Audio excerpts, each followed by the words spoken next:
past year, I've had the privilege of traveling our remarkable state. You've let me into your homes, your businesses, and your hearts. My iPhone's filled with the new friends I've met. We've talked about our dreams, our hopes, and our fears. I will never forget. Massachusetts deserves a governor as good as its people, one who listens, acts, and cares. I hope you'll give me that chance, and I ask for your vote. Thank you. This COVID-19 pandemic is like nothing we've ever experienced. But in New Hampshire, we made the tough calls. We got smart about slowing the spread of the virus. We're saving lives by bringing in plane loads of PPE, and we made testing available for everyone. We protected jobs by investing over $500 million in relief for small businesses and farmers, nonprofits, more than any other state. If we see a spike in the virus, we'll be ready, because these are tough times. But here in the 603, we're tougher. It's a movement, not a campaign. Its leader, Donald Trump, builder, businessman, success, doing what others called impossible. Donald Trump's priority? You. Dreaming big, building bigger, united for family, jobs, country, defined by freedom. Standing together, pushing ahead, leaving the past behind, changing our future. Together, we'll make America great again. I'm Donald Trump, and I approve this message. Speaking to wealthy donors, Hillary Clinton called tens of millions of Americans deplorable. You could put half of Trump's supporters into what I call the basket of deplorables.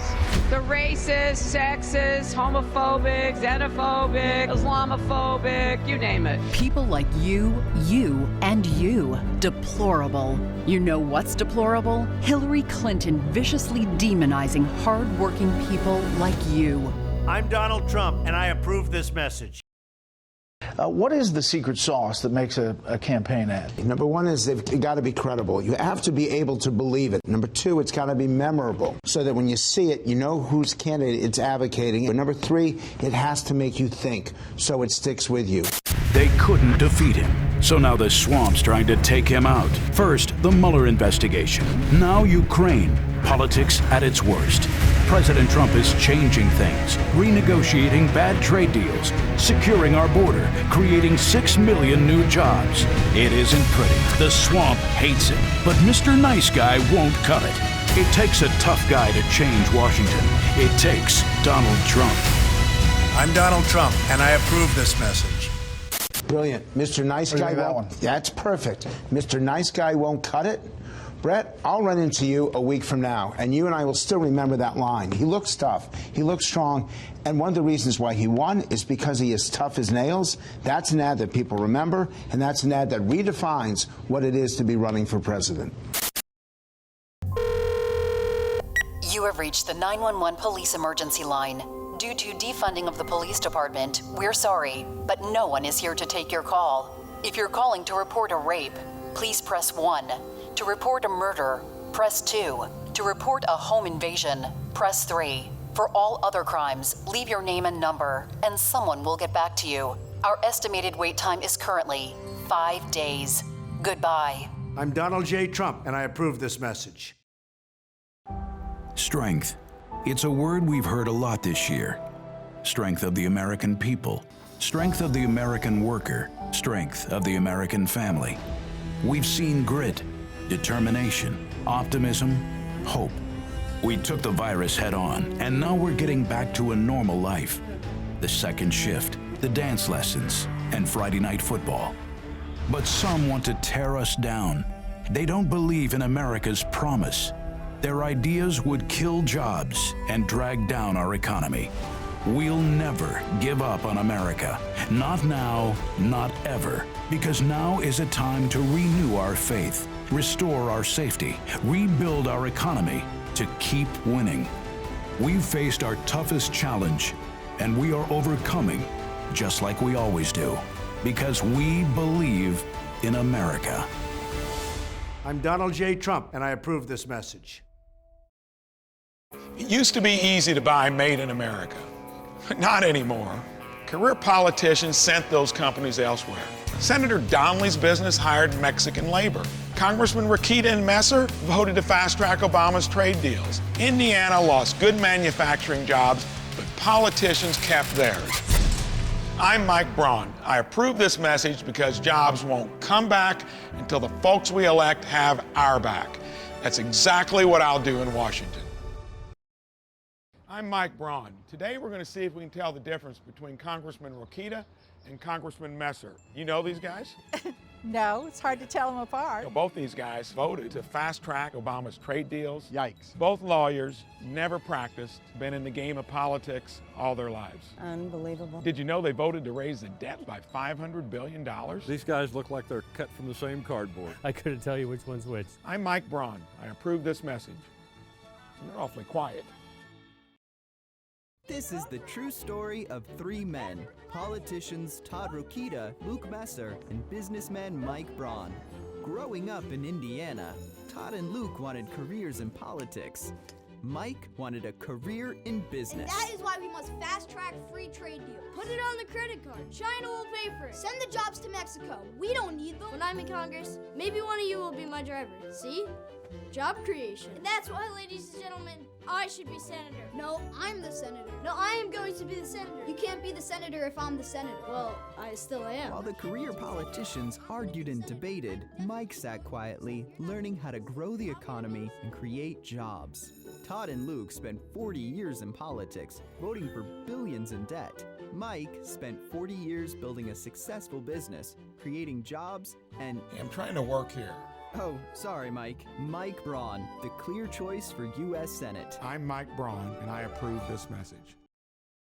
Liberal Leslie Coburn chooses to eat with despots and dictators. Leslie Coburn dined with dictator Saddam Hussein's war criminal sons, Uday and Qusay, and had tea with Gaddafi. Coburn sided with America's enemies like Iran and wrote books described as Israel bashing. Coburn even supported giving Iran $100 billion. Leslie Coburn is out of touch and out to lunch. The RJC Victory Fund is responsible for the content of this advertisement.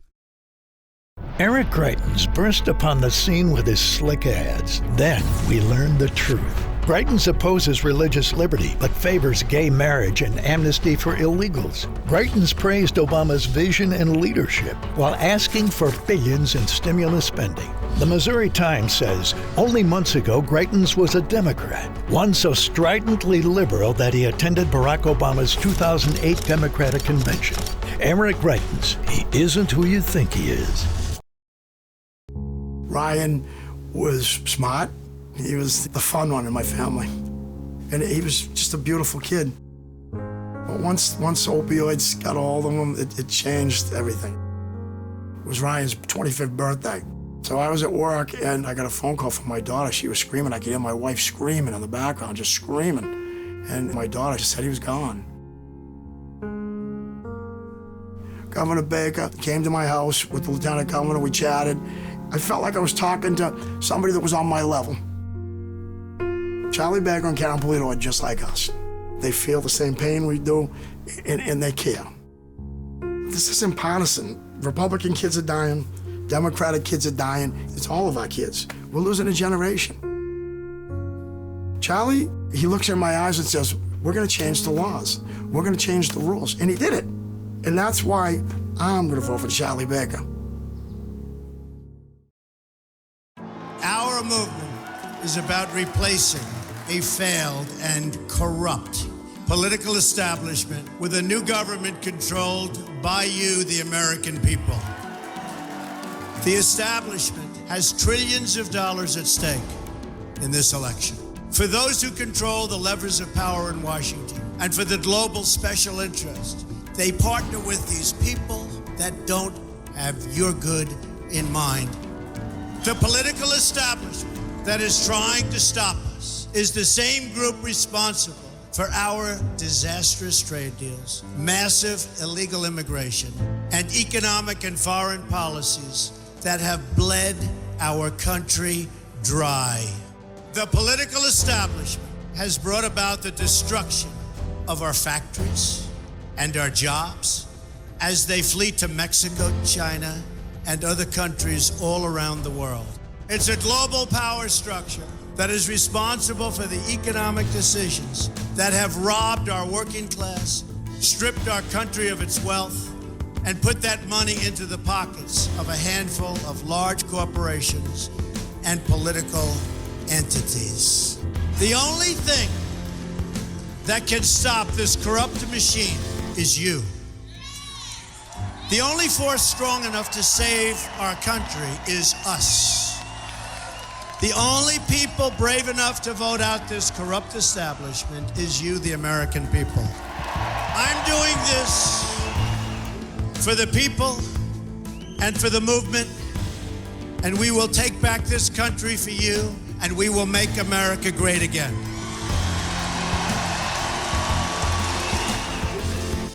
I'm Donald Trump, and I approve this message.